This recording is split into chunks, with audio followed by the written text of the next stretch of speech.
right, let's get into it. So this is the S13 Drift car. This is the one that had the 4.8 motor in it, the perfectly running fine 4.8 motor in it. But after the last drift event, I wanted to go with my 5.3 that's also sitting here that came out of the drag car, because we put a 6 over in that one. So I pulled the motor and transmission out. Down there's transmission fluid for the training. And this is the setup we have now. So we have our 5.3 that we were running in the drift car, or I'm sorry, in the drag car last season. There's nothing wrong with it, except I think that I did find on the camshaft that one of the lobes was actually torn down. I don't know if it's because of these heavy duty springs that maybe I just older camshaft couldn't handle it. So we have a clutch max, I think it's a stage 2 clutch on there, just got that all put on there with Loctite. We moved over the brand new power steering bracket and the water pump and everything. But I was gonna do little videos of here and there of the build process. So the motor's already, the oil pan just got put on, back plate. I said the flywheel with new bolts and clutch, and now we're getting ready to put the T5 transmission. I know a lot of people change out this, what is this thing called? The slate cylinder, I believe. This is just the one that came with the transmission from the Camaro I got out of the junkyard. So T5, I put this line on it. I just found it online, and there's an adapter that I put on there, because usually there's like a little, another one comes on transmission. I'll show videos and stuff like that. And again, all these parts I'm gonna post with these videos, so if you do wanna do this build like I did, you don't have to go find all these bolts and the sizes and all that stuff. I'll list the quantity and the bolts. So I just wanna give an update. There's a transmission, there's a motor. We're about to put the transmission on the motor and then put it back in the car. All right, be back in a minute. All right, there we have it. Now we have the 5.3 bolts up to the T5 transmission with that special bell housing and a special adapter plate right there. Because of the T5 that I have, it's the bolt pattern where instead of having the bolts right here, there should be another one right here where a bracket comes out with a bolt right here normally.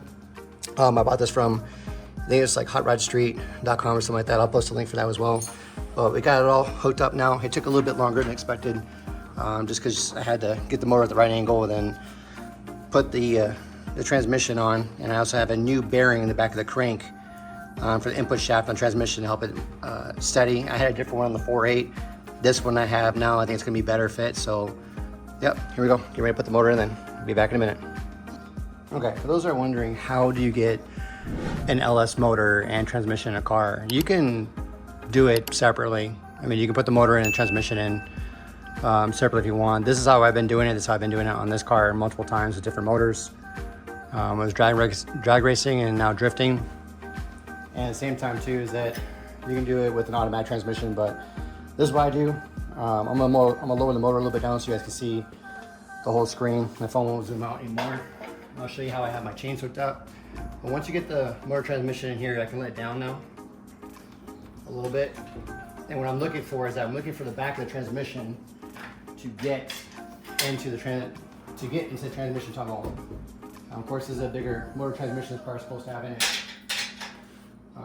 So you have to kind of be out the transmission tunnel. Maybe I'll give a screenshot of that later, but that's not the most important thing. So to focus up real quick on the chains right here. Sorry about that, my camera's going crazy. The chains I have right here, I have a leveler hooked up to my hoist here, and I have the bolts hooked up with washers on them so that way it won't pull through the chain. I have 8 links going down to this one, and then I have 9 here, so that way the motor transmission will sit down. So that way I can get the motor transmission in the car at an angle the way I'm doing it now. Again, you can do it whichever way you want, but this is the way I do it. You just gotta be extremely careful. Take your time. And that way you get it lowered in just a little bit. You see the transmission from the tunnel. I hope that the transmission is getting into the transmission tunnel now. So we need to keep on, and you can see that the oil pan is just a little bit higher from this front bar. So as it keeps on going in, I'm just gonna keep pushing the back on the motor.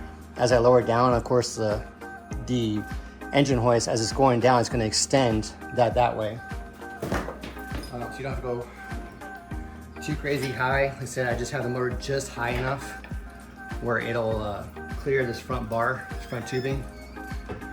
And then you just get down, and if it roughs up the paint a little bit, it's okay. This is a drift car.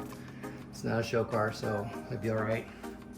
And what I'm watching down there too is I'm watching my transmission where it's leaking. If I have to go into the car and move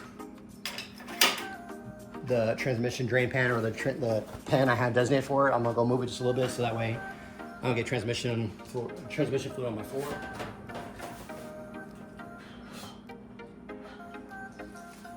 So the whole time I'm doing this, I'm taking my time, watching where fluid's going, making sure I'm trying to make a bigger mess, because no one likes clean up messes, right? Transmission fluid, fuel, coolants, and that stuff. So take your time.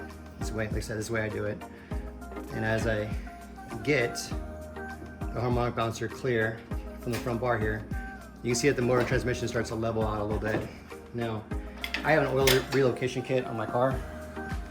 I think most people do on these S13, so again, you gotta take your time and make sure that if you're gonna rush this, you're probably gonna end up causing yourself more problems than if you just take your time. Make sure your lines are clear. Like here's my clutch line going from the master cylinder down to the safe cylinder. As you see right there in the screenshot, I just moved my oil relocation kit with an oil filter on it. And I'm just watching where stuff's at, so that way I don't have to lift the motor back up and do it twice or 3 times. You can just do it once, do it right. Save yourself a lot of time and energy, especially because it's getting hot where I live. So doing this 3 times, doing this 2 or 3 times right now in the garage is not the most ideal thing. So now you can see the bell housing. The transmission is about to hit the power steering. Just gonna move the motor over a little bit because it's starting to hit my brake booster a little bit. But the other thing I learned too is that once you get this down, or the motor down quite a ways, again, you're just watching all your lines. I can see my oil relocation line is starting to bind up a little bit on the powering rack, or the steering rack, so I'm gonna move that out of my way a little bit. I'm gonna go down some more. Take my time. Now, like ask yourself, okay, see the motor and transmission is going this way. What do? You take your forward jack, you go underneath the car, you jack up the transmission to level out your engine transmission, which is what I'm gonna do right now. LS 5.3, cammed 5.3 with a T5 transmission with that adapter plate clutch. It's in there now. I'm gonna pause the video because I gotta put more motor mount bolts in. But there we go. Thank you. Be back in a little bit. Okay, so I got the motor transmission in on that last post too. This video clip. You can see I got these motor mounts, and I think these are like just the standard bushings that were with the car. I forgot to give to the person that bought the. But anyway, they came with a KA motor that was in the car, so I'm just using those with these. They're like 40 or 50 bucks. Motor mounts. You can probably get them off Amazon, eBay, but again, I'll list all these prep for you guys so you can do that. But nothing fancy. You see I got 2 bolts in it right now. I got to put 2 more in it. I have it slid all the way back. And these motor mounts, there's a slot right there. You see how you can slide it back and forth if you need to. Then zoom out a little bit. You can slide the motor back and forth just a little bit. When I cut out the we call it the cross member there, and then I re-welded it with some thicker steel. Most LS motors you have to do that unless you get the very expensive oil pans. I went with a cheaper version, and then had the oil relocation already on it. That's what I did. So yeah, there's the motor mounts, those are bushings in there, and then same on both sides. And what I'm doing now is I got my level, and with this leveler from, I got mine from Harbor Freight. Not too expensive, it helps a lot. I can make sure that when I drop the motor, that it'll stay level, and make sure just everything is going to be set level. Try to get as center as possible in the car. So if I see the motor, just make sure left or right, or if you have mine's been a tube front end, or it's in the process of being one, so you can see I'm trying to get like right in the center of the car, which it does look like it's pretty easy, or pretty straight. So we're gonna leave it there, and then now I gotta hook up all the rest of the stuff. The primary thing I need to do first is, because I did not have power steering last time drifting, it was really hard to drift the car. I need to put the fittings in here in the power steering rack. Then we'll run up here to my power steering, which we're sitting right here. This is a new bracket I just got from ICT. Thank you ICT for sending those parts out to me. Not sponsored, I bought them. So we're gonna see how that new power steering mount works, power steering. So I'm gonna go and put those fittings in there, because then I'm gonna run the high pressure and low pressure side. Probably gonna put it in an oil cooler right here in the front for power steering, especially when I'm gonna be drifting. So lots to do, but I'll keep on taking clips here and there of everything. If there's anything specific in these videos that you wanna know about or questions about, just let me know in the comments, or direct message me on Instagram or Twitter. So thank you all, and I'll keep on putting it back together, and I'll keep on updating. All right, so next step is that we got the motor in, they got the transmission in, got it bolted down, got the motor level, got our motor mounts bolted in with Loctite, got the motor mounts going through the frame here are bolted in. Next thing I want to show you guys real quick as we continue on, and sorry for the light, it's pretty late. Let me zoom in real quick, I want to show you like a little trick. I don't know if you'll be able to see it, maybe my light a little bit. Something hard I learned doing this before is that if you put the headers on, these are ISR swap headers for this S13. For this LS swap, if you have to take off your steering knuckle, you have to take off this thing in order to get the header in, because the steering goes right through the middle of the cylinder, or right through the header. So the easiest thing I found when I was taking apart this time is that if you leave your header loose and you actually put this on now, because it's what do you call it, keyed. So there's a certain area that's flat, and that flat spot is going to go. Sorry, I got my camera zoomed in really well. Let me back it up a bit before I show you more. You have your steering knuckle, right? And on one part of it, it's gonna be where the flat part has to go, because the rest of it is keyed. I don't know if you can see inside that. But if you've ever done any steering before, or any of these knuckles or anything, you'll notice that they have keys in them, or basically grooves in them, and they have to line up. And on the steering wheel coming in, that flat spot needs to go where the bolt is gonna go through. And same thing on the bottom. It does help if you try to get your steering wheel as straight as possible. All right, welcome back. Of course, as soon as I stopped the camera recording, I figured out what was wrong. If you see the top of that steering knuckle up there where it has it's hitting the header, that part right there. So what happens when I had the steering wheel straight, I was having to hold up on the header, keep that guy from hitting it. But I tried to put the bottom of the steering knuckle on, and that was the problem, is that I needed to just kind of turn the knuckle where this was facing towards me, and then turn the wheel just a little bit. I can try to do it with my knee, see like that? So that way I was guesstimating a little bit on how far I had turned it. And once I got that steering knuckle lined up, right, where it wasn't hitting the header, I was able to put the bolts in. So you can see in there now, there's a bolt in the top and there's a bolt in the bottom. So that steering knuckle didn't really matter which way it went. The top part has the smooth side up there, and that steering coming from inside the car, and the steering from the steering wheel into this knuckle has this flat spot. That's where the bolt needs to line up with this top part, that knuckle. I'm sorry, I'm really confused right now. Sorry about that, guys. I'm getting tired. Let me see. So there. So that part right there where the bolt goes through needs to line up with the smooth side on there, and then steering knuckle down there. Ran my oil relocation hoses behind it underneath this way I had. As you can tell, I have not had my power steering hooked up yet. Other things I did too, I was trying to decide how I'm going to do these videos. I used a long 12, a very long extension with an impact on it. That's how I put my bolts in. Make it simpler and easy. I'm also using the Holley Terminator kit. I think it's something I might have mentioned, might not mention. So the good thing is that when you have the intake off and the fill rails stuff off, you can go ahead and run your harness, which makes it a lot easier, because usually when the intake manifold's on, it's really close back here to the firewall, and it's hard to run these lines behind it, especially getting these grounds on. The Holley kit, Terminator X kit, comes with 2 grounds that have to go on the heads. So there's that one right there, and then the other one right there, where my finger's pointing, so in the back of the heads.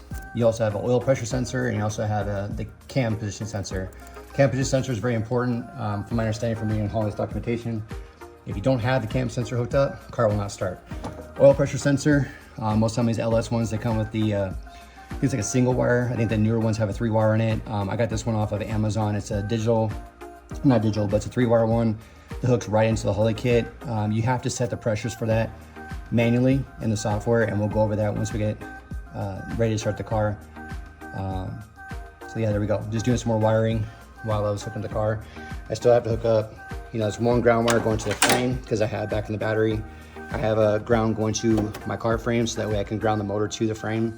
Water temperature sensors back in, so now I have to put this header on. Once I put that header on, I've already got the other header done. We'll go look at that in a second. With these ISR swap headers for this car, you have the crank position sensor, which is right here, which is wrapped in like aluminum or protective from the heat. So make sure that's behind. I got my starter wire coming from this wire right here. This 4-gauge wire goes straight to the battery from the starter. So you see it's hooked down there to the starter. So that wire goes straight to the battery. Then you have the other one also coming off of it. This goes to your alternator, and that allows for when the alternator is running or the car's running, motor's running, I should say, then the alternator will send the voltage back through this 4-gauge wire. You need a 4-gauge wire at least, depending on the length of the car. That's electronics. We won't go into that at depth right now. Let's just get the car put together. And there's also the other signal wire. You can see that other red wire on top. I think that was a 14-gauge wire running into the car that actually goes to your starter relay. So when you push the starter button inside the car, because I don't have a key switch in this car, it's just starter button. That's what actually engages that solenoid on top of the starter to actually kick the starter in. So you have to have a big wire going to the starter. You'll be able to tell because it's 13mm bolt and the other one's an 8mm bolt or 7mm bolt. That's what I've hooked up over here. So we got the header tightened down. It's easier to put the starter on first. 2 17mm bolts in the bottom into the block. Hook up these wires because you can tell I can't really get my hands in here easily to get to those wires. The best way to do it is if you need to change those wires or run those wires, I would do it before you put the headers on. Or you can reach for it from underneath the car, but not that easy. Again, motor mount, headers, wiring, other headers done. So we still got a lot more to go. Let's see how much farther we can get before I get too tired. And yeah, let's keep going. Thanks, guys. And just like that with YouTube movie magic, brought you guys back right when I got the intake manifold on, the fuel rails on, right to put the alternator on. I forgot to put the oil filter relocation kit back on there. I was using self-tapping screws in here where I had it marked. Of course, I don't trust that because they're self-tapping screws, so they're gonna wear out, or the hole might get wore out. So we went up to Ace Hardware quick and grabbed some more bolts right here, and we're actually gonna bolt it through the frame, so that way the oil filter won't fall off, won't move. We don't have to worry about that later at the track. But yeah, we got both headers on, transmission mounts on, the exhauster in the car is on. We gotta put the radiator on. We're gonna do the oil filter relocation kit, oil filter on, alternator on, radiator, and then we'll be really close to starting it. And of course, I'll bring you guys back in as soon as I get ready to start it. That's it. I'll be back.